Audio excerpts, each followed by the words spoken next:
Muy buenos días, mi nombre es Roberto Padilla, jefe del Departamento de Síntesis Creativa, y le damos la bienvenida a esta sesión de nuestro seminario Punto de Encuentro. Hoy tenemos un invitado de lujo, un invitado muy especial, que nos va a presentar un libro también precioso acerca de arte mural y urbano. Les voy a presentar a nuestro invitado de hoy, que es el doctor Óscar Molina Palestina. Él es licenciado en Diseño Gráfico por la UNAM, medalla Gabino Barreda, maestro en Historia del Arte, también por la UNAM 2007, y doctor en Historia del Arte en la UNAM 2012. Ha realizado estancias de estudio e investigación en las universidades de Bolonia, Italia, Laurea Especialística de Historia, Conservación y Tutela de Obras de Arte, y Santiago de Compostela, España. Es subdirector de Catálogo y Zonas de la Coordinación Nacional de Monumentos Históricos del Instituto Nacional de Antropología e Historia en el periodo 2014-2017, siendo responsable de la puesta en marcha del Catálogo Nacional de Monumentos Históricos en línea. Es curador de la exposición permanente de imágenes del Centro Histórico de la Ciudad de México en la Estación Zócalo. Es coordinador del Coloquio Internacional Peregrinar desde Casa, Paradojas y Desafíos.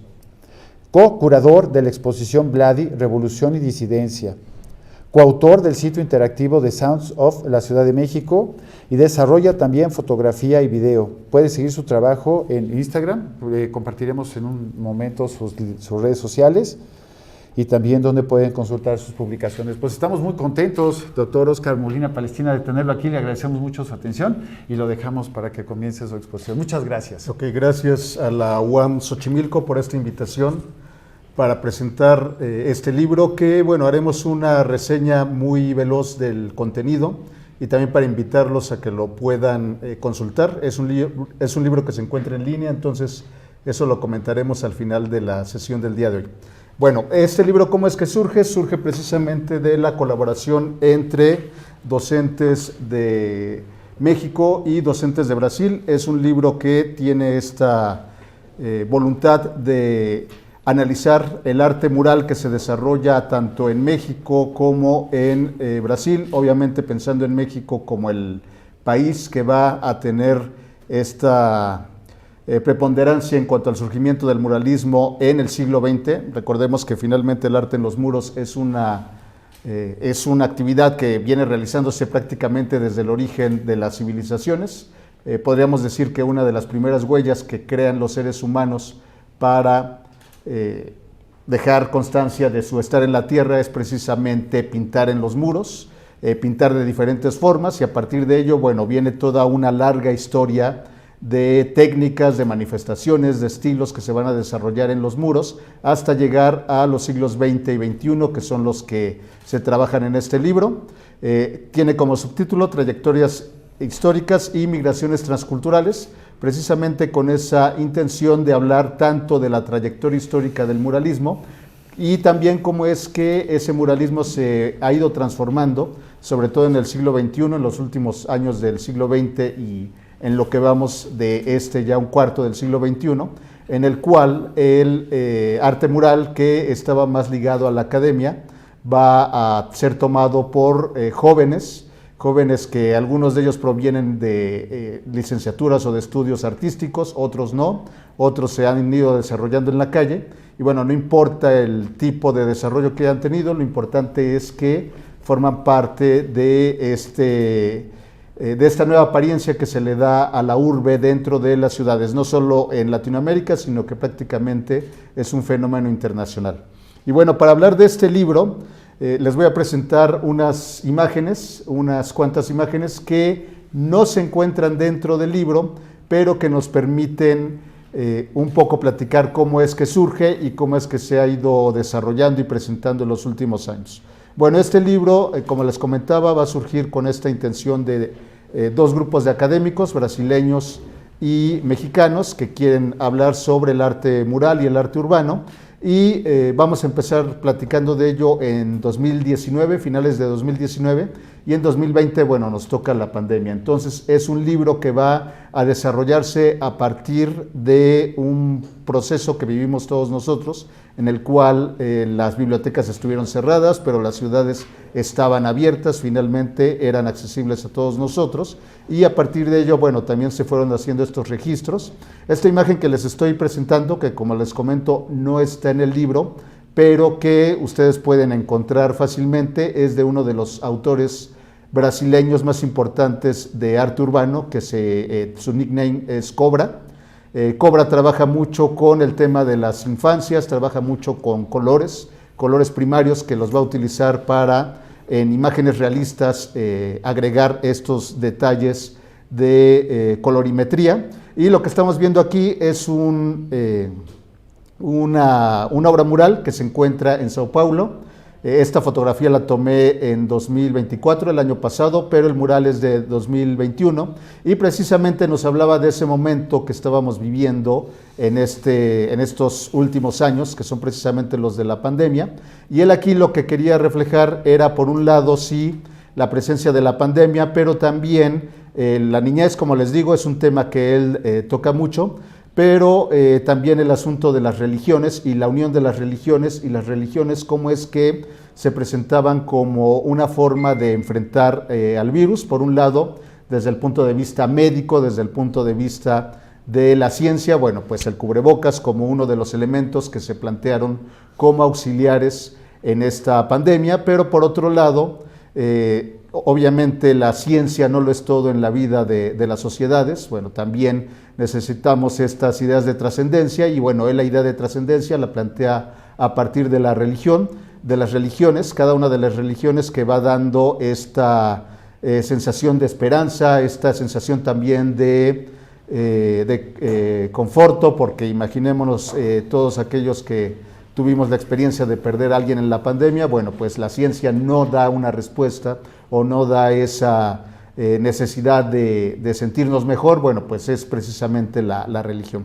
Por eso es que él plantea esta unión de religiones. En el muro, únicamente en esta imagen que les estoy colocando, ven cuatro pinturas. En realidad eran 5 personajes, que cada uno lleva el cubrebocas, y en el cubrebocas pues está representada la religión que, de acuerdo al autor, pues está profesando cada uno de esos jóvenes. Ahora, esta imagen, que aquí les coloco un acercamiento, nos permite también hablar de esta transición que llega a tener el arte urbano, este arte en los muros, que en el caso de Cobra, bueno, él es un artista reconocido, es un artista que se va a invitar a participar en diferentes partes del mundo para realizar obra. Entonces, en ese sentido, a pesar de que estén en los muros, pues digamos que ya tiene la firma de un autor que de alguna manera lo convierte en un personaje ya más conocido y reconocido, y que también su obra se procura resguardar. No obstante, pues es arte en la calle. Y en ese sentido, aquí vemos, por ejemplo, la imagen de la izquierda, cómo es que interactúa la flora, la fauna también en algún momento con la propia obra, como es que aquí en las imágenes pues ya tenemos estos árboles que van creciendo y van cubriendo las pinturas. Por otro lado, la que tenemos a la derecha, la que está representando al niño israelí con la estrella de David en el cubrebocas. Bueno, pues aquí vemos otra de las cuestiones a las que se enfrenta el arte urbano, que es precisamente el trabajo de otros artistas urbanos y grafiteros sobre las obras. A diferencia de lo que ocurre en el arte mural, que es un arte que es más cuidado, que surgió a partir de la iniciativa del Estado mexicano, que va a estar pagando las obras, que las va a estar cuidando, que las va a estar restaurando. Bueno, el arte urbano a lo que se enfrenta es precisamente a que, al estar en la calle, al ser arte callejero, pues tendrá esta cuestión de la contaminación, de obras que se puedan realizar en otro momento, o en este caso, como ustedes pueden ver, ahí donde tenemos a este joven, en donde está la mano. Bueno, pues eso que ustedes ven ya no es la firma del autor, ni tiene nada que ver con la obra, sino que ya es otro grafitero que está interviniendo la pintura. En este caso le está interviniendo pues de una manera, podríamos decir, hasta cierto punto respetuosa, porque no toca la parte principal, está únicamente tocando la ropa de este joven, pero sabemos que el arte urbano pues se enfrenta a otros artistas urbanos que uno ya dejó su huella, bueno, pues el otro la pone encima, y es parte de esa misma transformación que va teniendo este arte, que en una parte del libro, sobre todo en la parte que corresponde a los colegas brasileños, pues ya son obras que en algunos casos ya no existen. Y aquí tenemos otro ejemplo del mismo artista, de Cobra.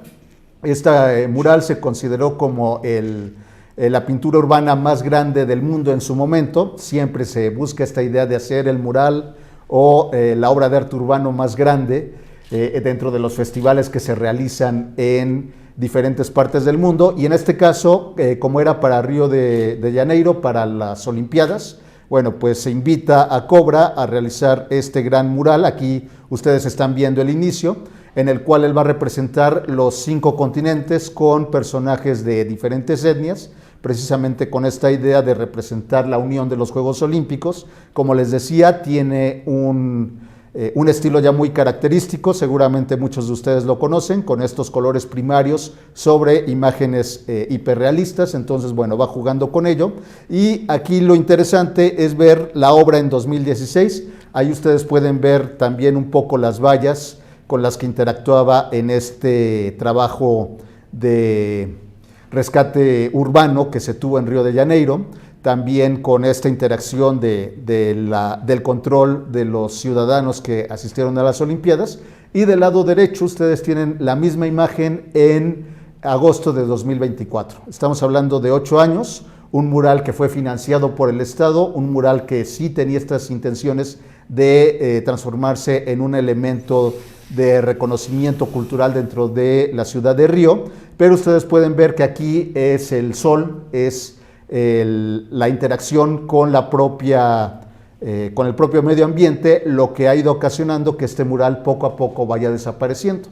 En este sentido, el artista es muy consciente de esta cuestión de que los murales que él realiza, él se define como artista urbano, entonces no se piensa como el artista de academia o el artista de museo, que sus piezas van a quedar resguardadas dentro de estas instituciones, que sí tiene algunas que ya han entrado dentro de los vínculos que se tienen en el museo o en este arte más conceptual, pero bueno, la mayor parte de su obra está precisamente en las calles y él sabe que en algún momento desaparecerá, y aquí precisamente estamos viendo cómo esa obra se va desdibujando, cómo dentro de algunos años seguramente ya acabará por comérsele el sol y acabará desapareciendo. Otro detalle importante es su interacción con el espacio urbano, porque bueno, del lado izquierdo podemos ver los pequeños arbolitos que se sembraron precisamente como parte de este rescate del espacio público, y bueno, ya aquí vemos los árboles más grandes. Si no es el sol el que se lo va a comer, bueno, pues también los árboles acaban tapando estas visualizaciones. Otro detalle importante que se tiene con respecto al arte urbano es precisamente esta idea de tomarlo como un elemento de rescate de espacios públicos.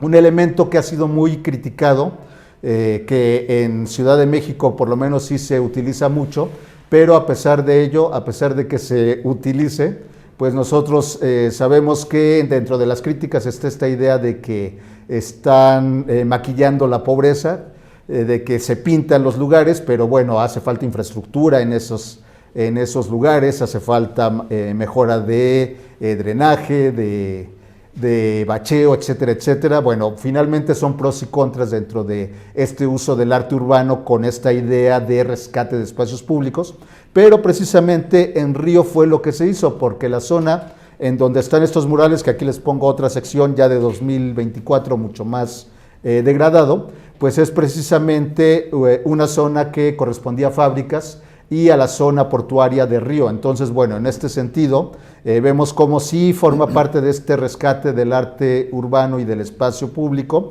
pero también vemos cómo si no hay mantenimiento, pues obviamente eso, que en algún momento puede verse muy atractivo, muy bonito, como la imagen que vimos anteriormente, bueno, pues se enfrenta a que forma parte de la degradación urbana al paso de los años. Entonces ahí también preguntarse qué es lo que se hace con respecto a todas estas obras que están surgiendo, que algunas de ellas serán rescatadas muy probablemente, otras pues se perderán en el tiempo, y si eso también colaborará en que el espacio público también se degrade. Entonces, solo como reflexión que hay que pensar. Ahora, aquí un par de ejemplos, ya no de arte urbano, sino que nos vamos al siglo XX y vamos a ir jugando en esta charla un poco con estas transiciones entre el siglo XX y el siglo XXI. el arte que se realiza en el siglo XX con esta intención muralística, que se realiza regularmente en interiores de los edificios. En ese sentido, no tienen que competir con la luz del sol, no tienen que competir con la degradación del espacio público. Aquí tenemos dos ejemplos. El de la izquierda, seguramente muchos de ustedes lo han visto, es el mural de Juan O'Gorman, que pintó para el aeropuerto, el primer aeropuerto internacional de la Ciudad de México, que fue de 1939, pero curiosamente el mural que nosotros conocemos, o la obra que conocemos nosotros de O'Gorman, no es el mural que él pintó, sino la reproducción que está en la Terminal 2, esta fotografía que está tomada de esa manera, no tanto para ver solo el mural, sino el espacio en el que se encuentra. Ven ustedes que ahí tenemos todas las señales del aeropuerto que nos indica qué es lo que no podemos hacer, y la pieza de O'Gorman que conocemos no es la original, sino una reproducción. La original está en la Terminal 1, está a una altura que no podemos apreciar, que regularmente cuando llegamos nosotros al aeropuerto llegamos corriendo, no llegamos pensando en que queremos ver arte. Sin embargo, como sí está a la altura de nuestra vista, sí podemos apreciarlo, pero lo que estamos viendo es una reproducción. Mientras que del lado derecho lo que estamos viendo es una obra que se pinta en el aeropuerto de Río de Janeiro, también con esa intención de plantear esta conquista del aire que hizo el ser humano, pero con la intención también de que en las salas de espera lo que hacía la gente pues precisamente era ver estas obras. Ya sabemos que ahora en las salas de espera lo que hacemos es estar con el celular, ya no vemos tanto a nuestro alrededor, pero originalmente esas piezas tenían esa intención. Y un ejemplo más que corresponde también a la ciudad de Río. Aquí estamos en una favela y vean ustedes también cómo el tema se tiene que adaptar al espacio en el que estará dirigido. Si aquí estamos en un aeropuerto, ya sea el de la Ciudad de México o el de Río, bueno, pues el tema tiene que ver con el aire, tiene que ver con los avances tecnológicos, están pensando en un tipo de público, pero en este caso, que es en una de las favelas de Río, pues vemos que lo que están haciendo los artistas urbanos es representándose a sí mismos. Está esta obra que compite con el Cristo Redentor de Río de Janeiro, que domina todo el paisaje. Bueno, pues aquí también la favela y el arte urbano pues se plantea como esta idea de rescate del propio paisaje y de marcar su presencia en el paisaje urbano.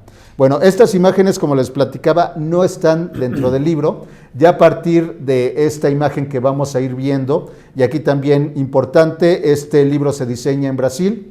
Entonces, para los que estudian diseño, para los diseñadores y demás, bueno, pues aquí tienen un poco una vista de cómo es una de las propuestas de arte y de diseño editorial en el propio Brasil. Bueno, pues aquí tienen ustedes el contenido. Como les comentaba, el libro está en línea, ustedes lo van a poder bajar a través del enlace que les daremos al final de esta charla. Si lo quieren también conseguir por impreso, pues también se tiene a disposición. Y bueno, ya como les comentaba, y ahorita hablaremos específicamente del contenido del libro, este libro reúne a investigadores mexicanos e investigadores brasileños.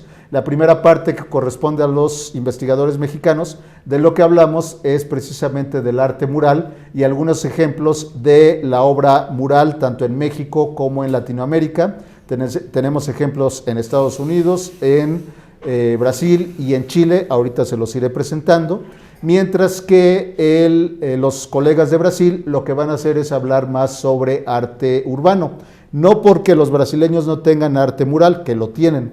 De hecho, el arte mural en Brasil, de manera curiosa, no llega a partir de los muralistas mexicanos, sino que llega a partir de artistas de Italia que van de emigrantes. Estamos en la época de entreguerras. Llegan muchos a Sudamérica, sobre todo a Argentina, Chile y a Brasil. Bueno, llegarán algunos artistas que se desarrollaban en el arte de las vanguardias en Europa y que trabajarán en Brasil y que empezarán a hacer estas propuestas de arte mural, pero no con ese sentido social que sí tendrá el arte mexicano. Evidentemente también llegará la influencia de los artistas mexicanos, Orozco, Rivera y Siqueiros de manera muy particular, pero bueno, tendremos otros más. Tendremos artistas que vienen a estudiar aquí a México y después se van a sus países y desarrollarán ese arte urbano o ese arte mural, pero en realidad el arte mural no tiene tanta presencia en Brasil como sí la tendrá en México. Finalmente es un arte que nos da identidad también como nación, pero lo que ellos sí tienen es mucho el desarrollo de ese arte urbano de estas últimas décadas, en donde hay una experimentación plástica muy interesante. Aquí en Ciudad de México, les hablo específicamente del caso de Ciudad de México, pero quienes nos escuchan en otras ciudades de México y de Latinoamérica, bueno, pues habrán visto cómo se ha ido desarrollando el fenómeno del arte urbano. Aquí vean en esta pieza que forma parte del libro, vemos cómo es que se utiliza material reciclado, se utilizan materiales de desecho y con ellos se van construyendo las imágenes. Entonces ya no es solo pensar en la pintura en el muro, directamente pintura vinílica, pintura en aerosol en el caso del arte urbano, sino que ya se están pensando en otros materiales. Otro detalle que es interesante en Brasil, que encontrarán en el libro y que contrasta con México, es esta idea del rescate o de darle voz a, por ejemplo, la cuestión de la negritud, las cuestiones raciales, que evidentemente en Brasil tienen un cariz más de estas diferencias entre blancos y negros. En México sabemos que estas cuestiones tienen que ver más con el indigenismo, que finalmente siendo una nación más mestiza, bueno, el planteamiento es diferente, pero quizá en nuestros muros mexicanos tenemos más esta cuestión folclórica y menos de protesta social, menos de confrontar a la propia sociedad y al propio Estado, que sí tienen en Brasil, por ejemplo. Y bueno, aquí otro ejemplo que es de los más conocidos en el mundo con respecto a Brasil, que es este trabajo de mosaicos, esto que también está en Río, que surge como parte de la Copa del Mundo y que después se va a transformar en un espacio turístico. También otra de las cuestiones que tendrá el arte urbano es que, dependiendo de quién lo utilice, puede ser protesta social o puede acabar convertido en elemento de turismo o en parte del diálogo de esta imagen cultural, como acabaron estas escaleras. Y bueno, aquí de este artista que ya les hablé, de Cobra, y del ejemplo en los Juegos Olímpicos. Bueno, esto que ustedes pueden leer, que está la introducción en español y en portugués, de los coordinadores, que es mi caso, y el del doctor Rubens de Andrade, de la Universidad Federal de Río de Janeiro, quienes fuimos los que coordinamos este volumen. Bueno, la primera parte, que es la mexicana, que lleva como eje principal el muralismo, como les comentaba, muralismo mexicano, ancestralidad y resistencia, esta idea de la presencia de temas del pasado remoto, no del indigenismo actual, sino del mundo prehispánico que tocaron algunos artistas, pero también la idea de esa resistencia que por lo menos a inicios del siglo XX sí era mucho más notoria. La presencia de indígenas en el arte, de imágenes de indígenas en el arte, sí era algo que chocaba con el arte que venía haciéndose en el siglo XIX en México. Actualmente ya podríamos decir que es parte de los temas constantes, pero en su momento pues sí podríamos considerarlo como uno de los temas importantes. El tema de los obreros, de los campesinos que empiezan a aparecer, no solamente con esta intención del arte socialista ligado ya con movimientos de la URSS y demás, sino con esta idea también de la presencia de la masa social que va a ser muy pintada por ejemplo, Diego Rivera, que esta imagen que ustedes están viendo corresponde al arte de Diego Rivera en el Teatro de los Insurgentes. Y bueno, uno de los capítulos, que es el que yo redacté, esta investigación de lo que trata, que lleva como título Extramuros, del muralismo al arte urbano. Bueno, un poco cómo es que se hace la transición del arte mural mexicano, que como les decía, se hace en interiores, se hace con esta idea de mantenerlos como obras académicas, pero cuando los artistas en la década de los 50 se empiezan a enfrentar a realizar sus obras en el exterior, uno de los casos paradigmáticos pues será la Universidad Nacional Autónoma de México, se empiezan a preguntar con qué técnicas vamos a hacer esa obra. Todavía tienen la intención de que sea un arte que dure mucho tiempo, no con la intención actual de que es arte que va a desaparecer. Entonces, por ejemplo, Diego Rivera y Juan O'Gorman pues proponen la técnica del mosaico. El mosaico, que es una técnica también ancestral, una técnica que van a utilizar los romanos, el arte bizantino. Bueno, pues el mosaico durará mucho, puede estar expuesto al exterior y no se dañará. Ya ha probado que a lo largo de los siglos se ha mantenido. Entonces, con eso van a trabajar ellos. Tenemos a Siqueiros, que va a ser uno de los artistas más vanguardistas en cuanto a las técnicas. ¿Y qué es lo que va a proponer Siqueiros? Bueno, yo quiero usar materiales nuevos. Lo va a hacer, y algo que nos ha demostrado el tiempo, pues es que en cuanto a la durabilidad, quien tenía razón pues era Rivera y O'Gorman, porque también tomaron el ejemplo de un pasado mucho más amplio. ¿Y qué es lo que ha pasado con las obras de Siqueiros? Pues que se están dañando, que deben de recibir continuamente restauración. ¿Por qué? Porque la interacción con el medio ambiente, esos materiales nuevos, esos acrílicos que se van a estar creando precisamente desde el Politécnico para que Siqueiros haga sus propuestas, bueno, pues al paso de unas cuantas décadas han mostrado que no son los ideales.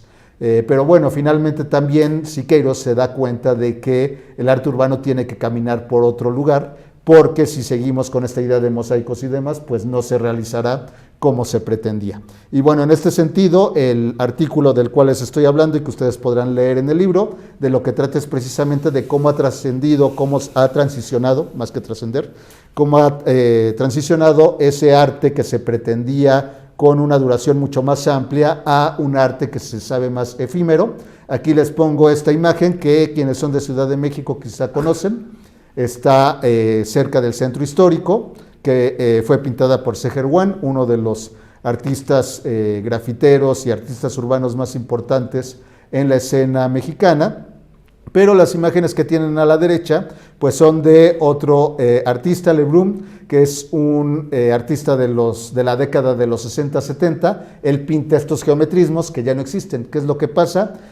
Pasa el tiempo, llega el terremoto, estas obras se difuminan y ya después pues llegará Seher Wan con una financiación gubernamental a pintar sobre este mismo muro. Entonces ya tenemos cómo va cambiando la piel de la Ciudad de México con estas trascendencias. Y luego aquí tenemos otros ejemplos en Tlatelolco, en donde, bueno, estos grandes muros, perdón, que originalmente tienen la intención de mostrar el arte funcionalista, este arte que tiene que ver más con lo arquitectónico, con muros amplios, que son muros ciegos pero limpios. Bueno, pues esos muros se reciben en el siglo XXI y se convierten en espacios que son deseados por los artistas urbanos. Imagínense pintar en este edificio de 22 pisos una obra. Bueno, pues es un desafío importante, y también cuánto va a durar esa obra. Aquí tenemos tres ejemplos, uno de un artista español que viene dentro de un festival que se realizó en 2016, bueno, realiza su obra. También dentro de ese festival tenemos la obra que tenemos en la parte central, y del lado derecho otra artista mexicana, artista muralista y artista urbana muy importante, Paula Delfín, que tiene esta característica muy particular de pintar de manera monocromática. Entonces ella utiliza grises, utiliza blancos y negros, que también con esa intención de que no compitan con el propio muro, porque si se dan cuenta aquí ya entramos a otras discusiones, porque la pintura se está sobreponiendo al edificio, y entonces, bueno, ¿en qué sentido esa pintura no está respetando hasta cierto punto la cuestión de la integración plástica? Y en el caso de Paula Delfín, bueno, pues ella con estos muros pintados de manera monocromática, pues no está compitiendo con el propio edificio, ¿no?, sino que lo está complementando. Y por otro lado vemos el monumento a Cuitláhuac con los grafitis. Entonces el arte urbano, que lo mismo es ese arte que se va financiando ya sea por el Estado, ya sea por gobiernos municipales, o también inclusive por galerías. Sabemos que muchas galerías salen de su espacio, contratan artistas urbanos y llevan también su propia firma, no solo del artista urbano, sino también de la galería, a estos lugares, pero por otro lado tenemos los grafiteros que siguen trabajando con este sentido contestatario en los edificios. Bueno, luego tenemos este otro artículo que es de Catalina Pérez Meléndez, quien habla sobre la presencia de Frida Kahlo dentro de estas representaciones en el mundo, ya no solo como una artista mexicana, sino como una representante de la resistencia feminista, una representante que tiene cualidades que no necesariamente correspondían al artista, pero que se transformaron a lo largo del tiempo en presencias que se utilizan como parte de los diálogos en todo el mundo. Y aquí un ejemplo de un mural realizado por una artista indígena brasileña que va a utilizar a un personaje importante, a una mujer relevante del indigenismo brasileño, pero unido a la figura de Frida Kahlo, y las dos vestidas como parte de esta etnia indígena brasileña que refleja esta transformación que tiene no solo el arte, sino también las figuras. En este caso Frida Kahlo, que ya no solo es la artista, sino que es la figura que se transforma en movimiento de resistencia. Otro de los artículos que realizaron los mexicanos corresponde a Marco Polo Juárez, que en este caso, vean ustedes esta obra que les estoy mostrando. Obviamente nada más les estoy mostrando la primera página con la que se abre el artículo, ya después ustedes en el interior encontrarán otros ejemplos, pero aquí lo que ustedes están viendo es la influencia del arte mural mexicano en Estados Unidos. Esto que ustedes están viendo forma parte del Hospital de Harlem en Nueva York, son obras que se encuentran en el interior y que viendo toda la cuestión que se estaba realizando en México de este arte que estaba pintando los muros, precisamente con esa intención de dejar la huella de los grupos vulnerables. Bueno, pues ¿qué es lo que pasa en Estados Unidos? 1929 llega la recesión y se tiene que salir de esa recesión. ¿Cómo es que se va a salir de esa recesión? Pues con el plan de Roosevelt, el New Deal, en donde nosotros lo que vamos a encontrar es precisamente que se está contratando a trabajadores de todos los campos.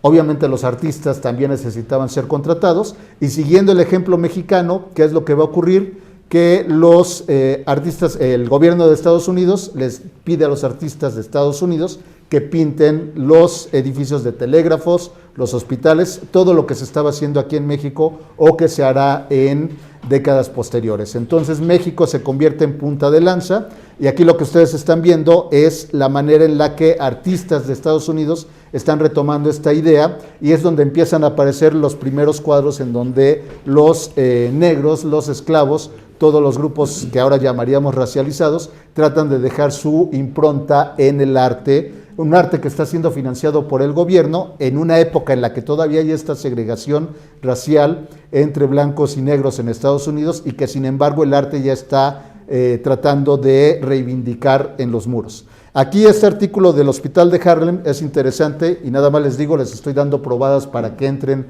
y descarguen el libro o lo compren para que puedan leerlo.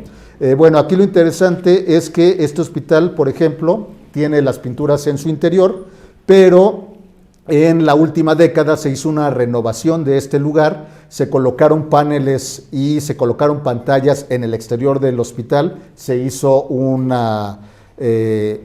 agrandó pues el hospital, y en esos paneles lo que nosotros podemos ver son precisamente las pinturas que están en el interior.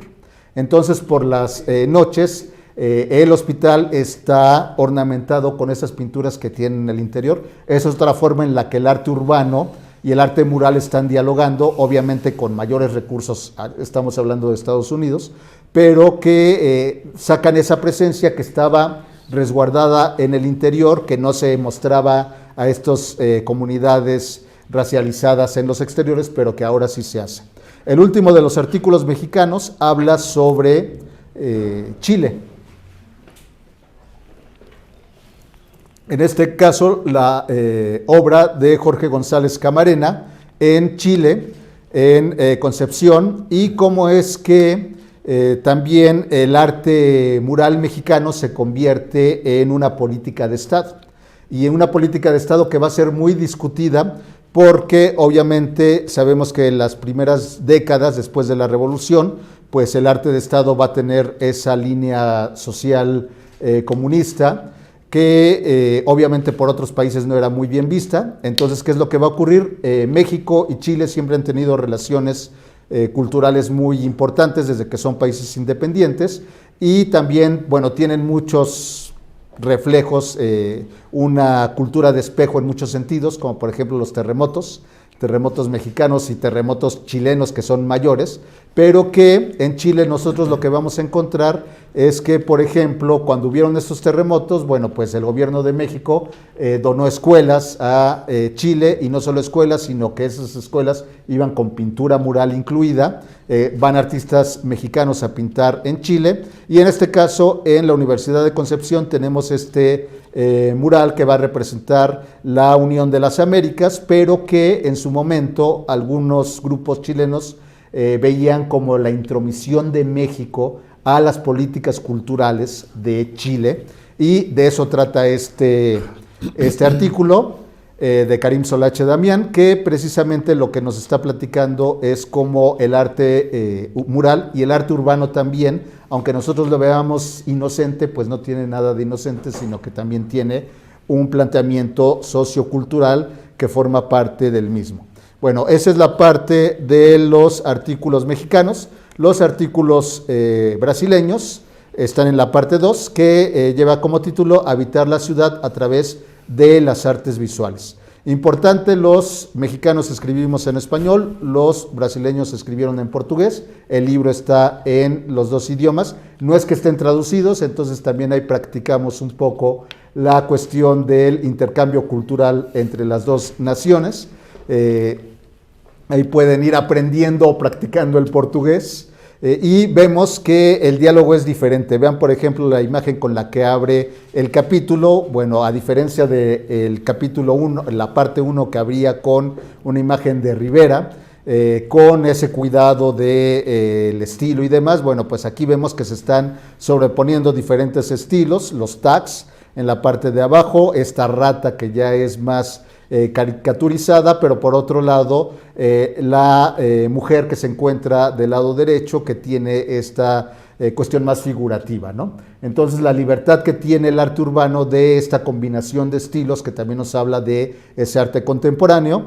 Y bueno, aquí nosotros observamos diferentes artículos, en por ejemplo, de Aline Estefanía Sim y de Carla Freitas Pereira, que lleva como título Descíframe o te devoro, desafíos del arte urbano brasileño, en donde precisamente utilizando la cuestión de la negritud en Brasil, la cuestión también de lo africano, que quizá en México no es tan notorio, pero que en el caso de ellos sí está muy presente, las culturas que están ahí con estas cuestiones religiosas también, de religiones africanas que llegarán, que se combinarán un poco con el cristianismo católico que están trayendo los portugueses, y cómo es que también crean un imaginario y una iconografía muy particular. Por eso esta idea de el devorar, y cómo es que el arte urbano devora a los transeúntes, y los transeúntes también devoran al arte urbano, ¿no?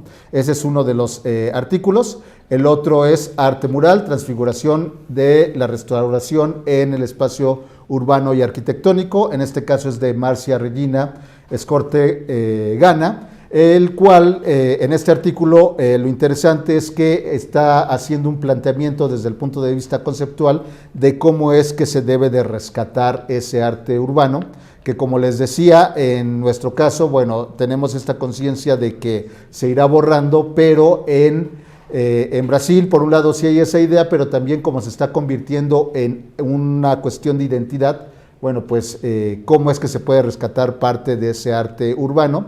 También el discurso del sur, leer el continente americano no desde el norte, sino desde el sur, y en este sentido, bueno, quizá México está un poco más alejado de esta cuestión por la misma situación geográfica, a pesar de que somos países latinoamericanos que tenemos esta unión de cultura, de lengua, de un origen común. Bueno, no tenemos quizá tanto esta idea de que hay que leerlo desde el sur, porque finalmente pertenecemos al norte. en muchos sentidos, no solo en el geográfico. Estamos más cerca de Estados Unidos que de la hermandad que planteaba Simón Bolívar y de esta cuestión de un solo continente latinoamericano. Bueno, pues aquí lo plantean los colegas brasileños y también eso nos sirve para ver estos contrastes entre México y qué tan del sur somos los mexicanos, qué tanto somos de este sur global o qué tanto somos de ese norte que no acaba de identificarse, ¿no?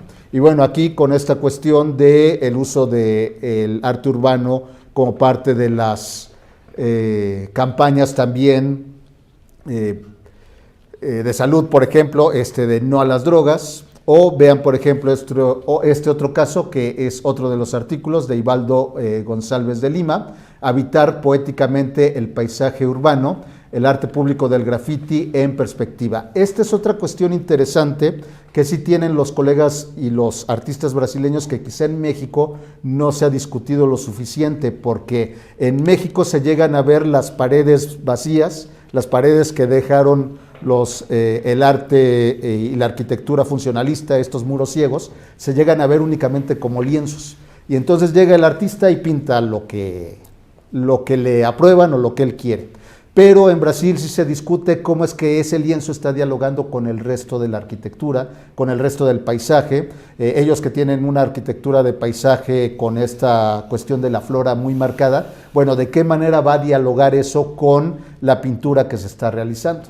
¿En qué barrio se está realizando la pintura? Entonces sí, eso es algo que quizá también nos permitió en este libro y que les puede permitir a ustedes, una vez que lo puedan leer, pues reflexionar sobre qué camino está tomando el arte urbano mexicano, si realmente lo único que vemos son lienzos o cómo lo integramos al diálogo del arte urbano general, ¿no? Bueno, ese es otro ejemplo. Y ya para ir cerrando la parte brasileña, bueno, aquí tienen Bandeira de Melo, o panel de la Caja Cultural, la Caixa Cultural en Brasil, que este sí es un mural del siglo XX, en donde vean ustedes el estilo, es un arte que tiene que ver más con las vanguardias del siglo XX y cómo es que este arte también se está deteriorando y cómo es que se tiene que rescatar.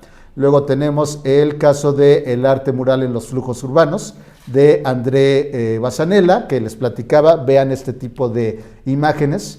Nosotros aquí estamos acostumbrados a ver este folclorismo que se está haciendo en la Ciudad de México, pero bueno, aquí no hay folclorismo, ¿no? Hay la presencia de personajes muy contemporáneos que están ahí presentes, que forman parte de la historia brasileña, y lo que les platicaba, cómo es que ese arte también es retocado o es sobrepuesto con estos tags en la parte de abajo, pero que de alguna manera transforman esto en un diálogo, no en una competencia, como también llegamos a ver aquí en el caso de Ciudad de México, donde llega el artista grafitero y se pone encima del otro y ya lo perdimos, ¿no? Sino que están dialogando y están creando nuevas imágenes.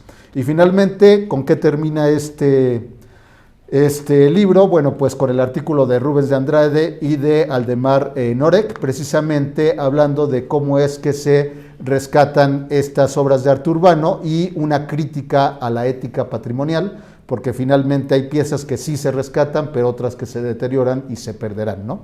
Bueno, con esto termina el libro y, como les decía, no solo se trata de los textos, que son importantes evidentemente para nosotros como académicos, sino que también el libro es un recorrido por diferentes imágenes de ese arte mural y urbano, tanto mexicano como brasileño, que nosotros podemos encontrar. El libro en sí mismo se convierte en un libro de arte y un libro también de resguardo de la memoria, porque sobre todo el caso brasileño hay varias de estas piezas que ya no existen o que, como vimos al inicio, se están borrando.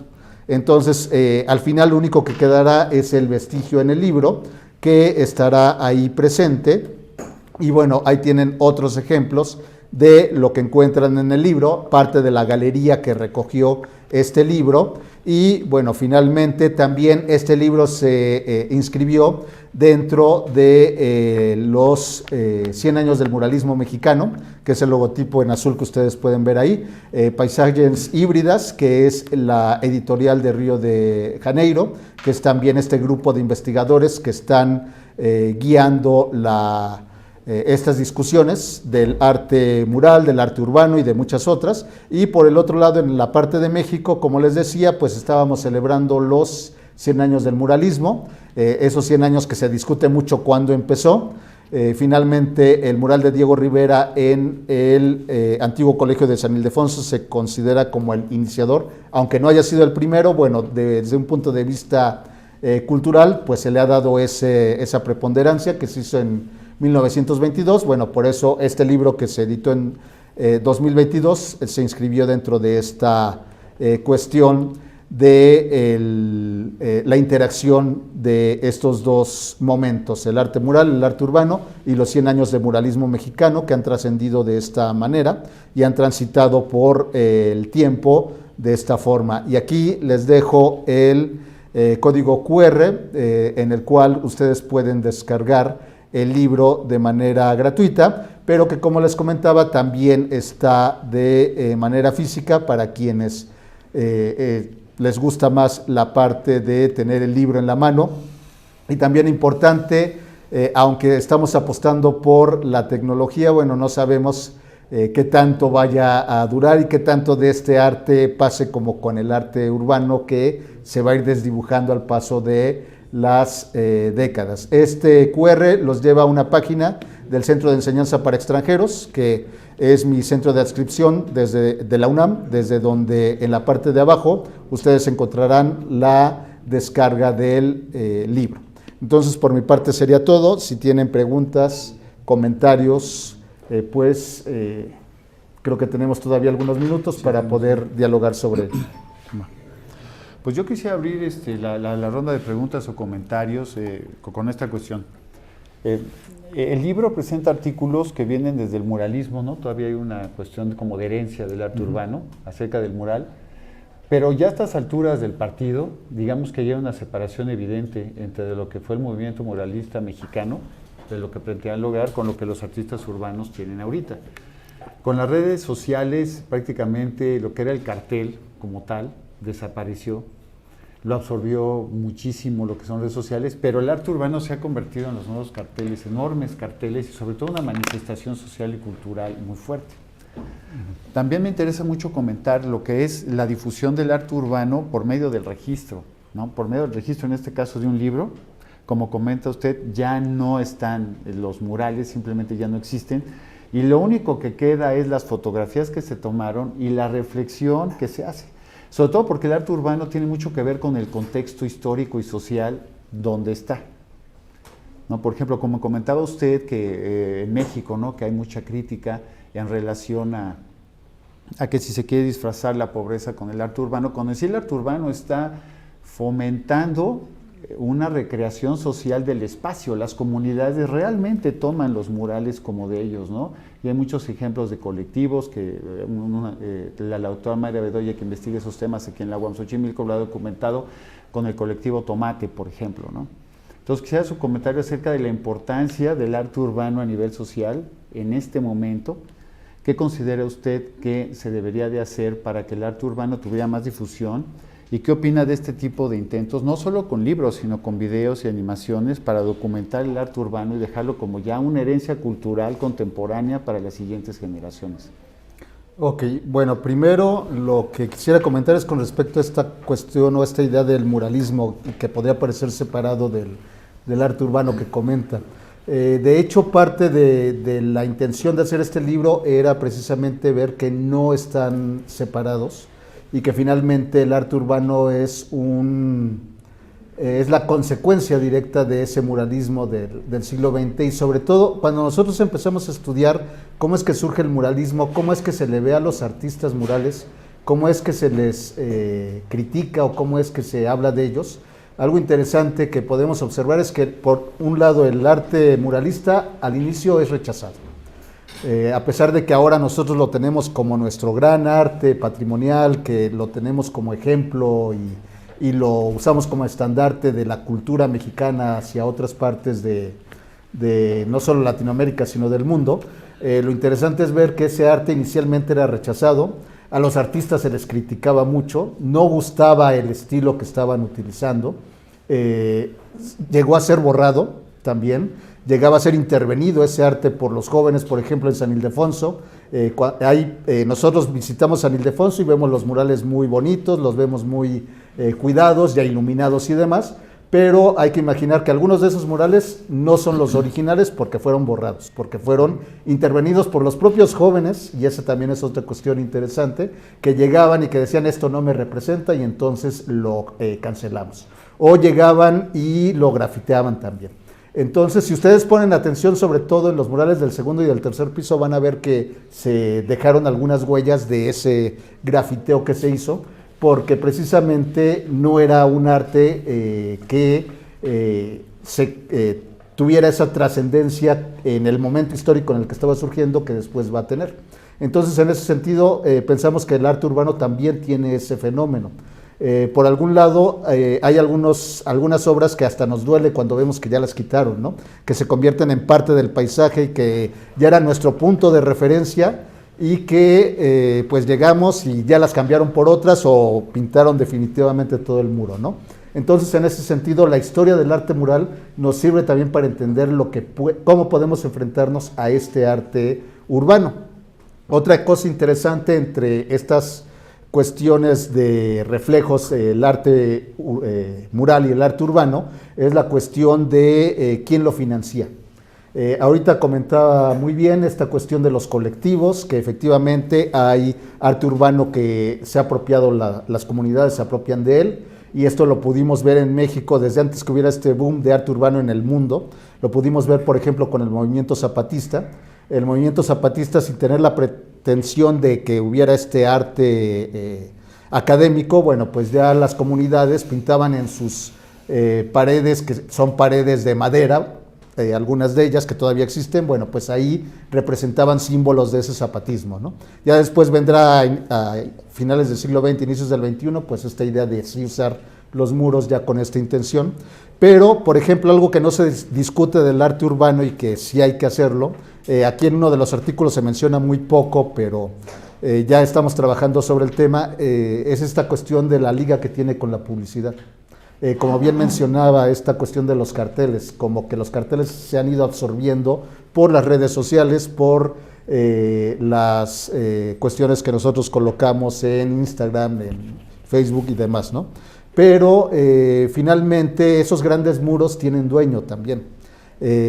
Los colectivos pueden apropiarse de muros pequeños en su comunidad, pero la obra que tiene más presencia del arte urbano es la de los grandes muros o la que corresponde a infraestructura urbana, como por ejemplo aquí el Metrobús que pasa por la línea, por el eje 3, ¿no? En donde no se le permite a un artista o a alguien de la colonia que vaya y que pinte ahí, porque para ellos eso sería estar atentando contra el espacio público. Se decide qué artistas y qué temas se colocan. Entonces sí, en realidad los muros están en pugna en ese sentido.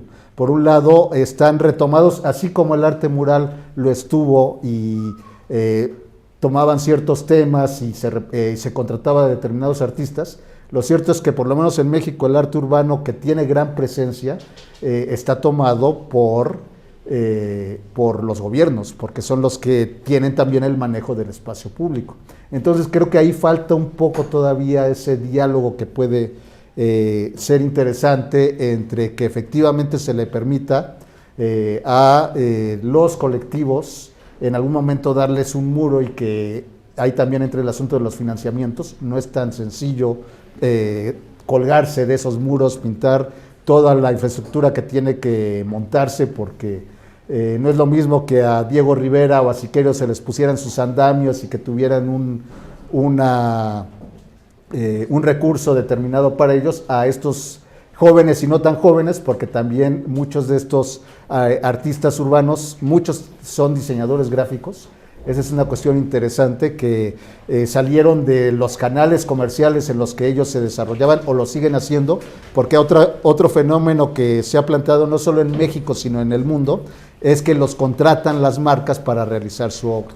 Entonces tenemos ahí la obra, ya también está siendo guiada por los corporativos, por las firmas, que sí, yo contrato al gran artista, pero tiene que aparecer mi marca. Entonces ya el arte urbano vuelve a convertirse en publicidad.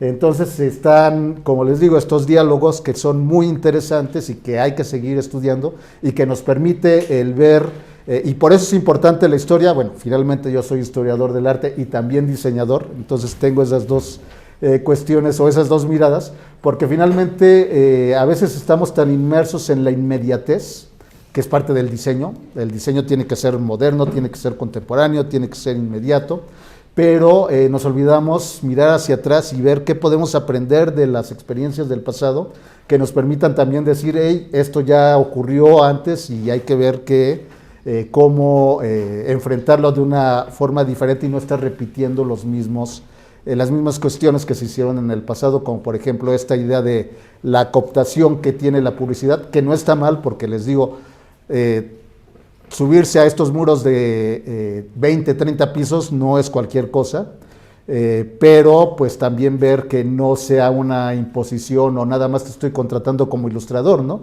Muchos de estos jóvenes y no tan jóvenes se están convirtiendo en ilustradores de grandes formatos simplemente.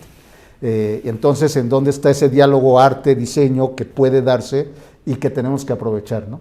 Entonces sí es un fenómeno muy actual que está presente y que formamos parte de esa historia, no solo como espectadores, muchos de ustedes quizá en algún futuro o quizá lo hagan ya como diseñadores, como artistas, y cómo dialogar con ese nuevo espacio y también entender que en ese sentido quizás sí se está transformando o se está acercando más al diseño que al arte, ¿no?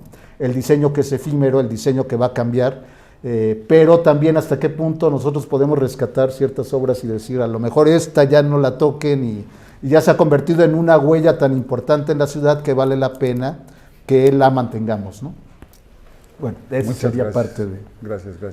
No sé si hay alguna otra cuestión que quisieran comentar, preguntar, para que podamos dialogar también. Sí, por supuesto.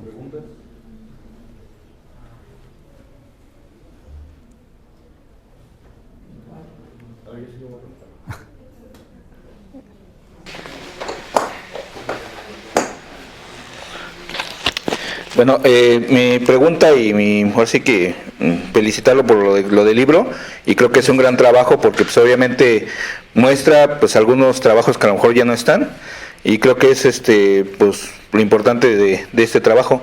A nosotros pues obviamente a mí me pasó que por ejemplo nosotros hicimos un mural y pues lo quitaron, ¿no? Entonces solamente hay como fotos y parte de cómo se realizó. Entonces, ¿qué tanto se podría, bueno, usted que ha estado trabajando en esto, qué tanto se podría dialogar con autoridades para saber si realmente un mural se puede quedar o de plano además es efímero y temporal, vamos a ponerlo, o sea, que solamente en cierto tiempo, o sea, porque pues obviamente esto del mural pues es contemporáneo, conforme va pasando el tiempo pues obviamente pueden ir cambiando las cosas, ¿no? También nos ha pasado ver que hay murales en la calle que están muy padres, pero como usted ve, también no es como en Brasil que ponen a mala marquita donde pueda quedar, ¿no? Sino que tratan de ¿cómo se llama? De tapar todo el muro, ¿no? Y dejar la obra que fue anterior. Entonces, creo que sí es importante esto como historiadores y eso, ir documentando cosas para que pues nosotros podamos ver pues, las cosas que se hicieron en el pasado. Pero que usted que ha tenido esta oportunidad de a lo mejor de hablar con autoridades, ¿qué tan difícil o qué tan complicado es hablar con las autoridades para ver que pues cómo podemos dejar un mural ya para futuras generaciones?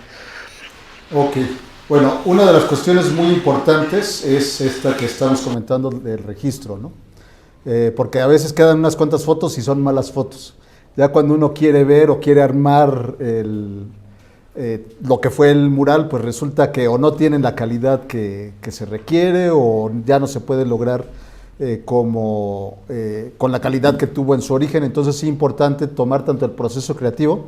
Hay un artista mexicano que su nickname es Persac, que él tiene esta idea y esta conciencia de mis murales los van a quitar, y él trabaja con el gobierno. Ahorita platicamos esa segunda parte de la pregunta. Pero él está consciente y no habla tanto de murales, porque aquí también la cuestión de la palabra y del concepto. Por eso también nosotros en el libro hablamos de arte mural y urbano. Porque cuando nosotros hablamos de mural tenemos esta idea de que el elemento va a trascender, ¿no? Como han trascendido los murales. Pero más bien lo que estamos hablando es arte urbano. Está en los exteriores, está en contacto con el diálogo de la ciudad va transformándose, las autoridades van transformándose, y ahorita vamos con ese tema, entonces es casi natural que vayan a cambiar. Ya no es el monumento en el espacio público que se coloca con esta idea de trascender, como por ejemplo, pensemos en el Colón que se colocó hace siglo y medio, y que bueno, ahora ya lo quitaron. Entonces, ¿por qué? Porque es arte urbano. Si hubiese sido arte que está en un espacio privado, no hubiera tenido ese mismo destino, pero cuando nosotros nos enfrentamos al arte urbano, a la urbe, pues es otra la dinámica, porque aquí la pregunta es ¿de quién es la ciudad? ¿De quién es la urbe? ¿No? Y bueno, decimos es de los ciudadanos, ¿no? Bueno, eso es lo que está escrito en papel, pero ¿quién dispone de la ciudad?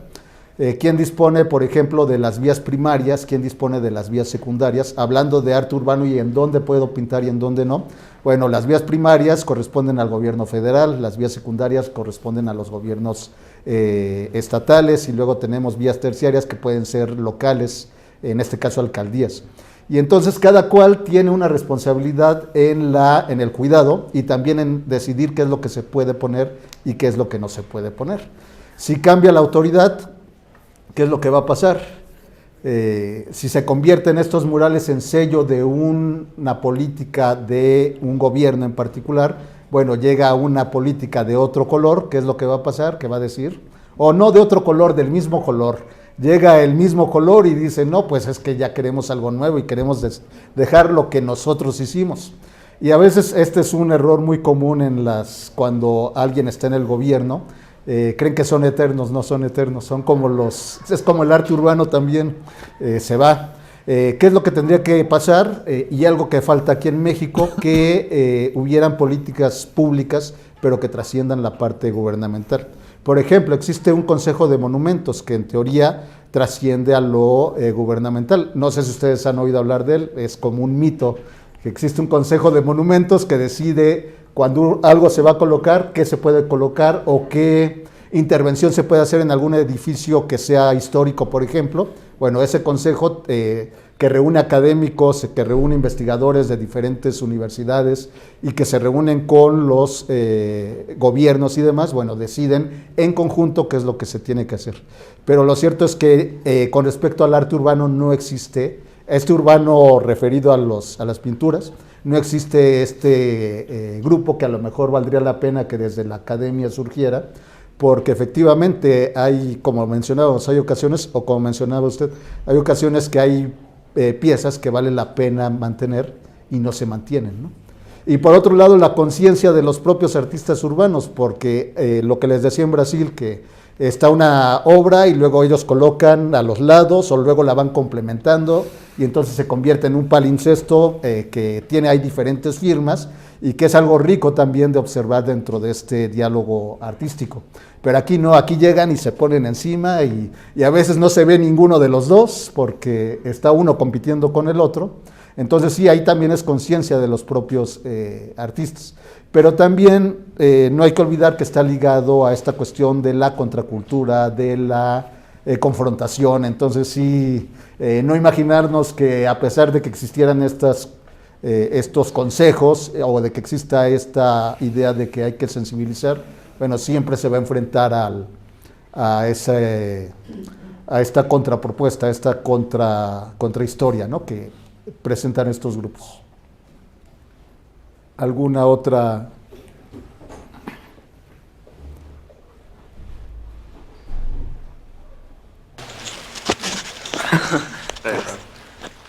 Bueno, menciona que el arte urbano no es como tal un monumento que se mantenga ahí y sea efímero, ¿no?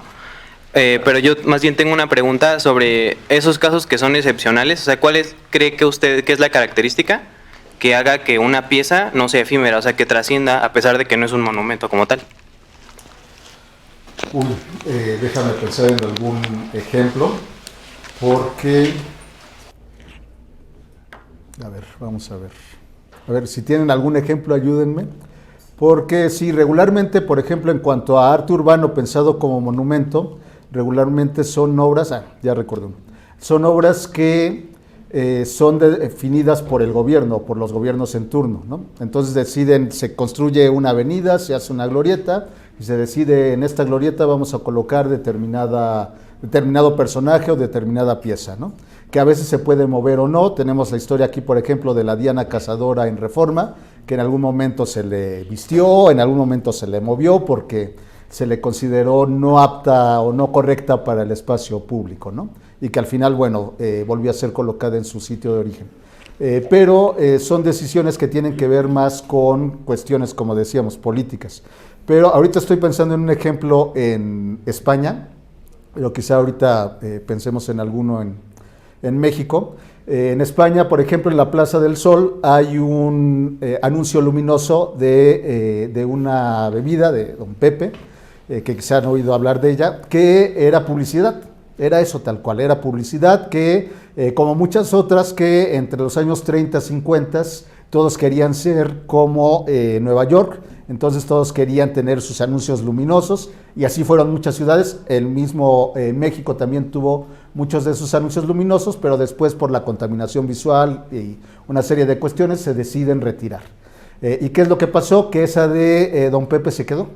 ¿Por qué? Porque se convirtió en una huella tan grande para la comunidad, para la ciudad de Madrid, que quitaron todos, pero dijeron, esa se va a quedar. Y ahí tuvo que ver también la propia sociedad, que tenía esa liga tan grande con el elemento que decidieron mantenerlo.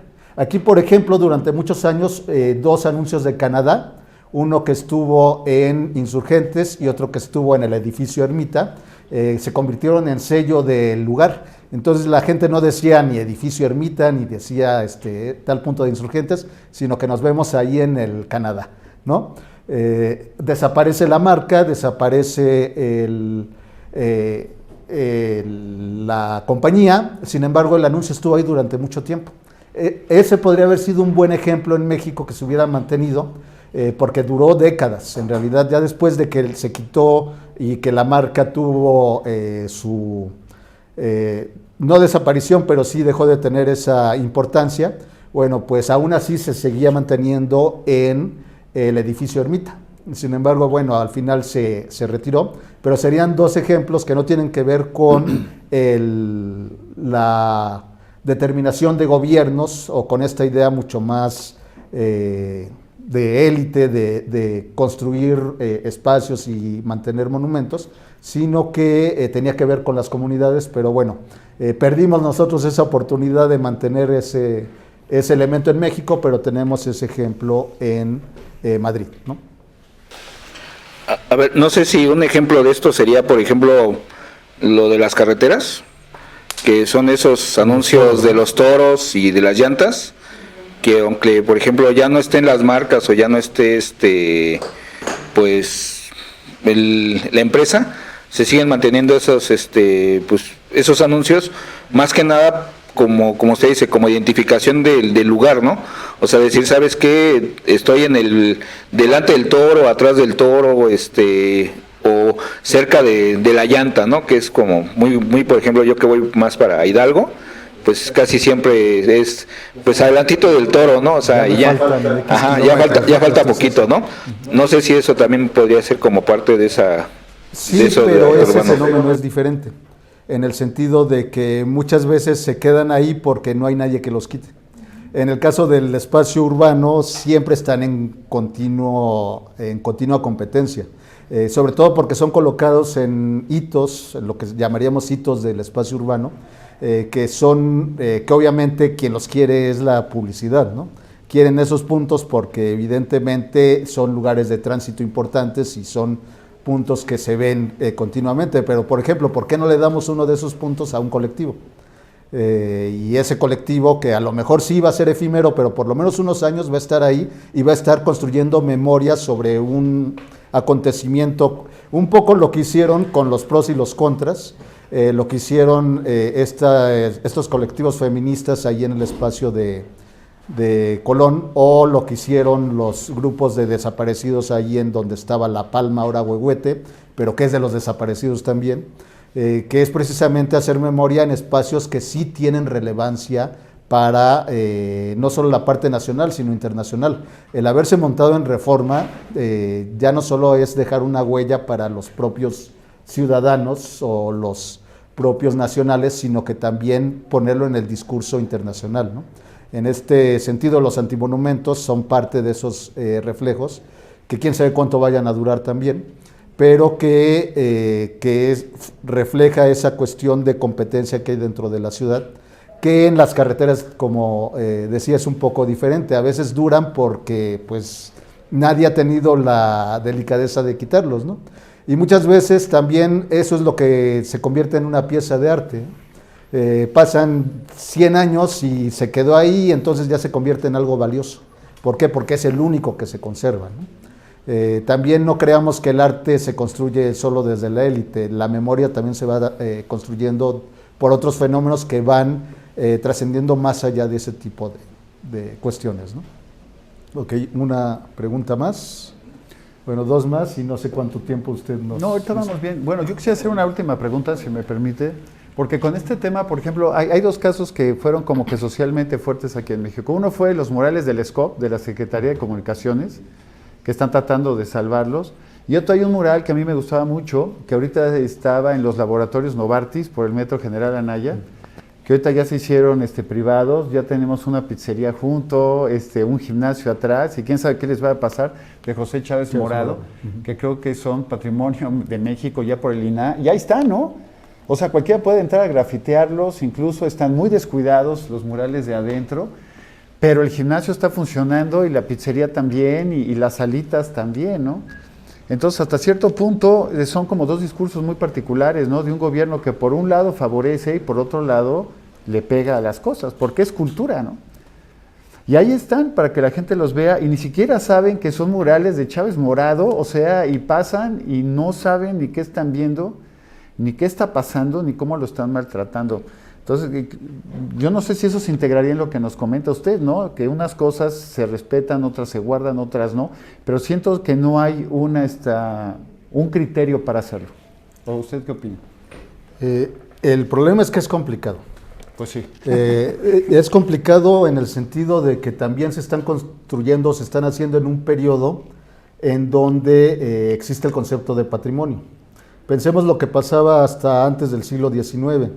Teníamos una iglesia y esa iglesia llegaba el nuevo estilo, esa iglesia se hizo en estilo barroco, por decir algo, y llegaba el neoclásico. Y entonces decían, el estilo barroco es algo ya de mal gusto, es algo atrasado, es algo que no funciona. Y entonces, ¿qué hacía la gente? Pues tiraba o modificaba su iglesia barroca y ponía el estilo neoclásico, ¿no? Entonces, cuando surge el concepto de patrimonio, ya todo se valora. Pero hay que ser conscientes que tampoco vamos a poder rescatar todo, en el sentido de que mantener todo el pasado cuesta. Y de quién es ese pasado también, ¿no? Desde un punto de vista social, cultural, bueno, es de todos, pero que no estamos pagando todos para mantenerlo, ¿no? Y hay algunos que pertenecen a la parte privada, como el caso de los murales de Chávez Morado, o en específico, o es de la parte pública, que son los gobiernos, ¿no? Y los gobiernos prefieren pagar, o preferirían, o deberían pagar primero la parte médica y demás, y después también ver cómo dirigir el dinero a la parte cultural, ¿no? Entonces, bueno, son muchas cuestiones las que entran ahí en juego. Y les decía que es complicado para el muralismo y para el arte urbano porque están surgiendo en un periodo en el que también hay el concepto de patrimonio. Y entonces hay que ser conscientes que por lo menos el arte urbano sí tiene, por lo menos hasta este momento, la autoconciencia de que es efímero y de que va a desaparecer en algún momento. Por eso les decía, a lo mejor un consejo que quizá piezas que tengan 10, 15, 20 años y que a lo mejor ya se conviertan en un elemento referencial, bueno, pues digamos, a lo mejor no lo toquen, ¿no? Tenemos otros muros, la ciudad está creciendo de muchas maneras, O a lo mejor, si lo van a tocar, pues traten de dialogar con él, ¿no? A lo mejor hacer una intervención sobre la anterior intervención, como un ejercicio. Pueden haber muchas opciones, pero sí, el problema tiene que ver con lo económico. Si no hay para salvar todo, no hay para rescatar todo. Y entonces, en ese sentido, por ejemplo, los murales del SCOP, que es otro ejemplo de arte extramuros, que en el libro no se habla de él más que en una línea, pero que son un ejemplo de ese espacio lo construyó el gobierno para la Secretaría de Comunicaciones y Obras Públicas. Sin embargo, en ese espacio antes se estaba construyendo un hospital, pero ¿qué es lo que pasó? Que se vio que el terreno no era muy bueno. Y entonces se dejó de construir el hospital y se quedó ahí la obra en obra negra durante un tiempo. Llegó un nuevo periodo, se hace la Secretaría de Comunicaciones y Obras Públicas en un espacio que se sabía que tenía problemas.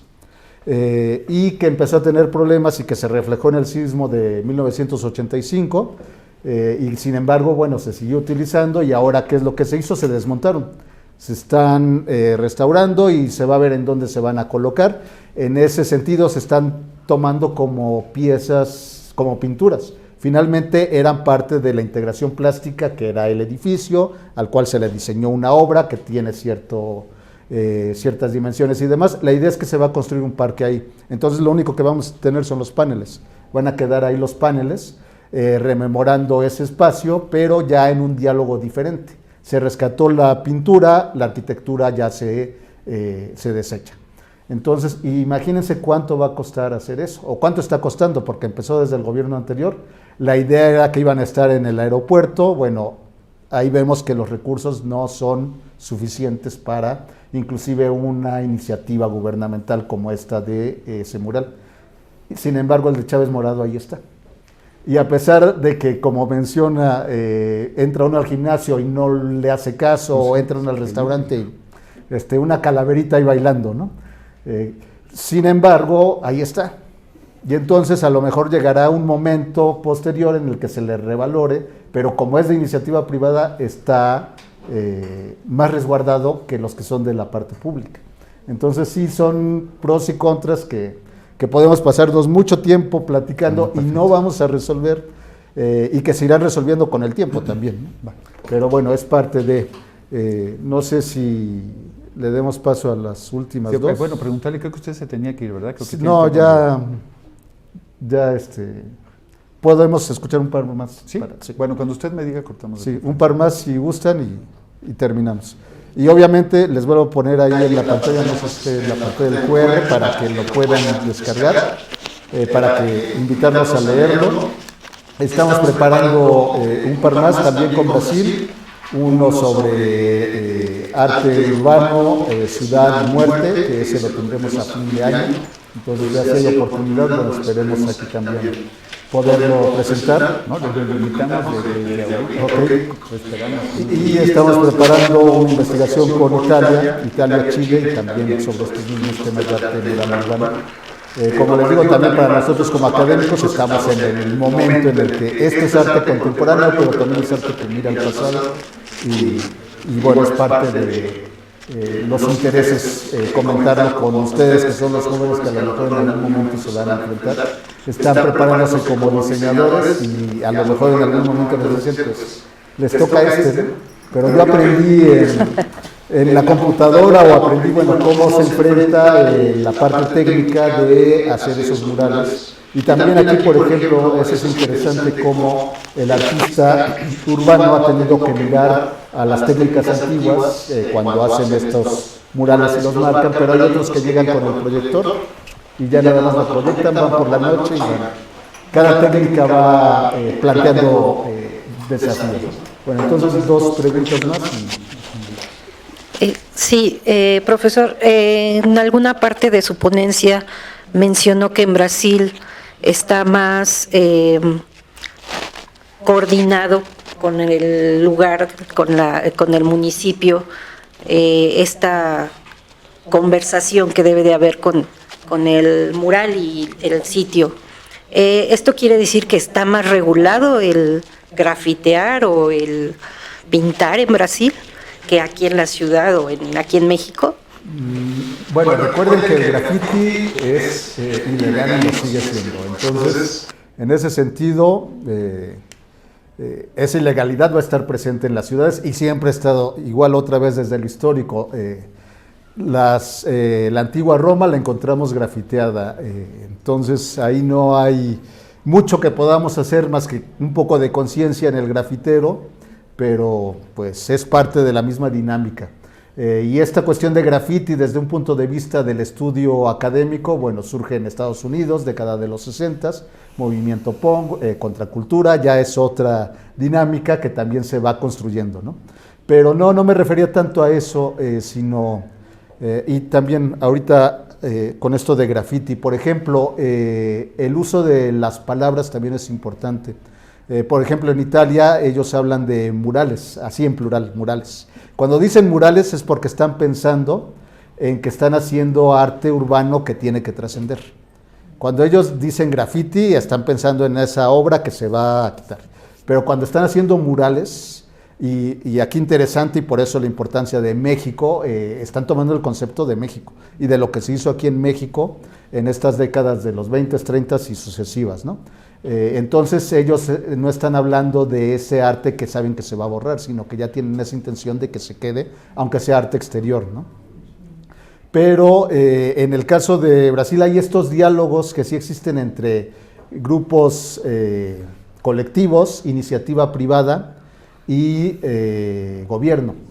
Que aquí, por ejemplo, en México, ¿quién dirían ustedes que de la iniciativa privada tiene esa sensibilidad y que está planteando que contrata colectivos y que o no los contrata, pero les da cierto financiamiento?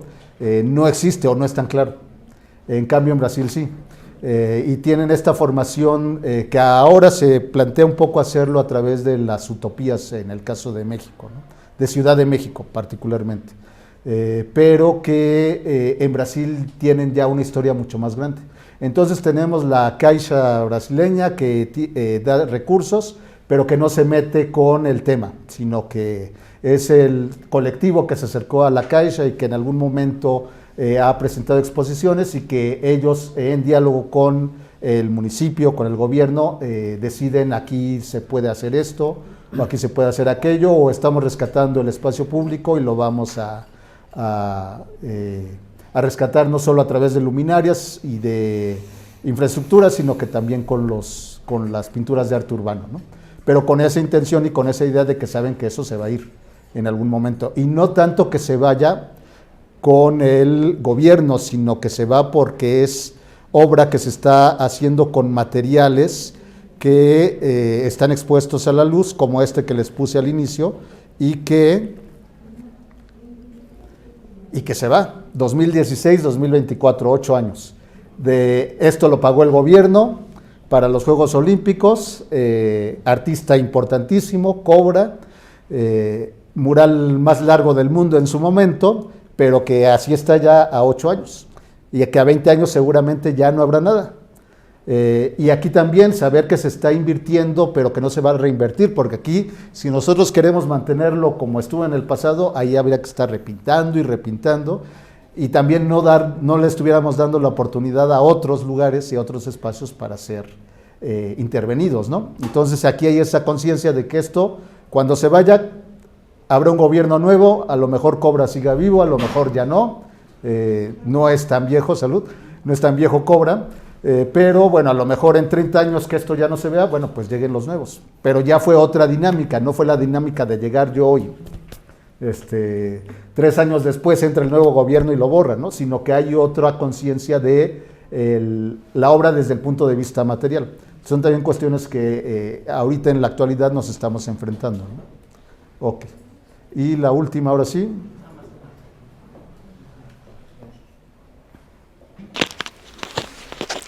Muchas gracias. Buenas tardes. Me gustaría saber cómo, bueno, ahora con toda esta información, me gustaría saber cómo debería ser el diálogo entre estos entes o estos seres que permiten o deciden qué clase de arte o qué clase de muro va a estar en la ciudad. ¿Cómo debería ser ese diálogo entre estas personas y estos artistas que buscan también tener estos espacios más grandes, ¿no? Porque al final, pues artistas pequeños o pequeños artistas de barrio, pues tienen sus obras en el barrio, ¿no? Y llegan a ser hasta icónicos dentro del mismo barrio, pero ¿cómo debería ser este diálogo para tener espacios pues grandes como estos, ¿no? Ok, bueno, el diálogo tendría que ser de abajo hacia arriba. Existe un diálogo de arriba hacia abajo, que sí lo existe, que es cuando el gobierno dice tal cual artista lo contrató. Y bueno, muchos de los que están pintando actualmente en los bajopuentes y demás surgieron de este graffiti, de este muralismo barrial. Coca, Dweck, Persa, que les mencionaba, Paula Delfín, por ejemplo, que les mostraba la obra ahí en Tlatelolco. Está Eva Bracamontes, porque también hay mujeres, no solo hay hombres. Eso también es otra cuestión interesante de cómo se ha abierto ese muralismo. Adri del Rocío, por ejemplo, que es una artista que ella trabajó en Europa antes de trabajar en México. Y en México la siguen contratando la iniciativa privada, no el gobierno. Entonces también ahí hay esas cuestiones cuando viene de arriba hacia abajo, quien va a decidir es la autoridad. Hay que hacerlo de abajo hacia arriba, y sí se puede, pero también hay que tocar puertas, y en algún momento nos van a decir que no, y si me dijeron que no, ya voy a decir, no, es que el gobierno no tiene sensibilidad, no, pues hay que volver a tocar, hasta que en algún momento nos van a abrir, en algún momento encontraremos a alguien que abra. Y también es importante que haya calidad, ¿no? Porque ahorita quien mencionaste, a Coca, el Top Tequila, que son varios jóvenes y no tan jóvenes, como les digo, que están ahí unidos, tenían calidad, y a partir de esa calidad es que las entes del gobierno que ahora están o que estuvieron en su momento, bueno, pues los han ido invitando y se han ido incorporando, ¿no? Pero de la misma manera se puede hacer, y aquí muchas veces piensa uno, no, es que el gobierno no tiene esa sensibilidad, pues hay que construir la sensibilidad. Y he tenido la oportunidad de participar también en el gobierno, y también de incorporar a esos jóvenes que sí son desconocidos, pero no es lo mismo que yo desde arriba seleccione a 2 o a 3, a que uno desde abajo empiece a tocar puertas para que se las abran. Y les digo, si se puede, no hay que esperar también que me descubran, estoy esperando que como el gran artista que soy, me descubran en algún momento. Eso rara vez pasa, sí ocurre, pero muy pocas veces. Es más común que uno empiece a tocar puertas y que en algún momento la abra, a que ocurra esa situación. Entonces sí, siempre piensen de abajo hacia arriba. Si ustedes esperan que los descubran, no va a pasar. Y también importante que haya calidad. ¿Y la calidad cómo se hace? Pues pintando y repintando. Y sobre todo en este tipo de artes, ¿no? Que aquí está el muro y no vamos a tener 100 muros. Entonces a lo mejor yo me encariñé mucho con una obra que hice, pero puedo hacer algo mejor. Y vamos a hacerlo, ¿no? Y a través de la práctica ya después haré cierta maestría que será más fácil de ser reconocida, ¿no? No nada más hay que tocar, hay que llevar algo que valga la pena. ¿Qué vale la pena? Es muy discutible, ¿no? Lo mismo encontramos cosas que a lo mejor decimos, pues, ¿cuál es la gracia? Pero bueno, tiene algo especial que llamó la atención y eso abrió la puerta para otra lenguaje visual, ¿no? Bueno, no sé si tengamos algo más, profesor. Pues no sé si alguien tiene alguna otra pregunta, si no, daríamos por finalizada nuestra plática. Ok.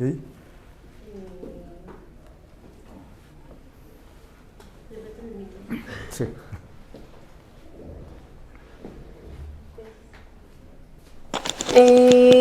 Bueno, yo vivo en Tláhuac y he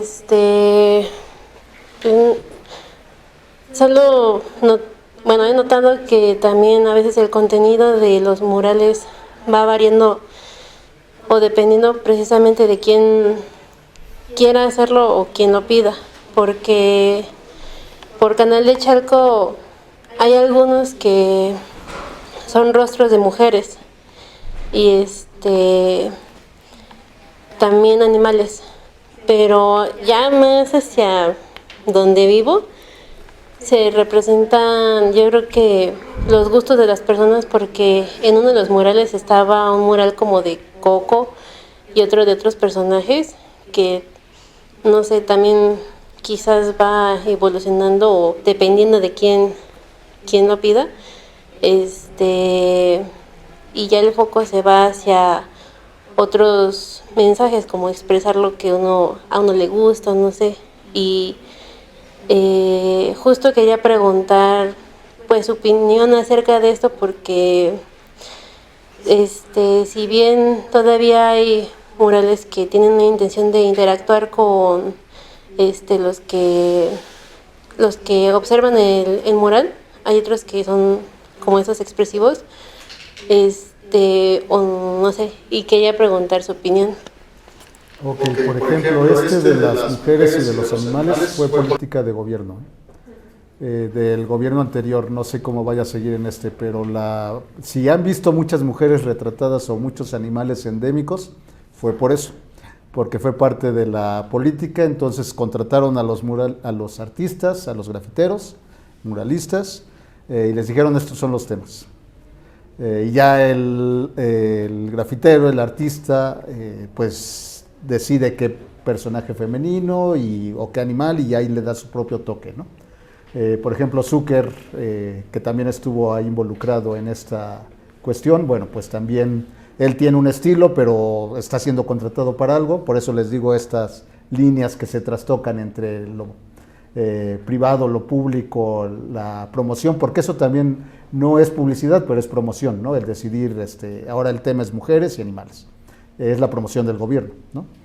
Pero lo que comentas en los lugares en donde, bueno, más interiores, donde a lo mejor el gobierno no pone tanto la atención y tampoco quiere promoción porque no es la vía rápida, pues ahí finalmente es otro fenómeno. Ahí lo que tú estás viendo, y como tú bien lo comentaste, son los intereses de la gente del bar.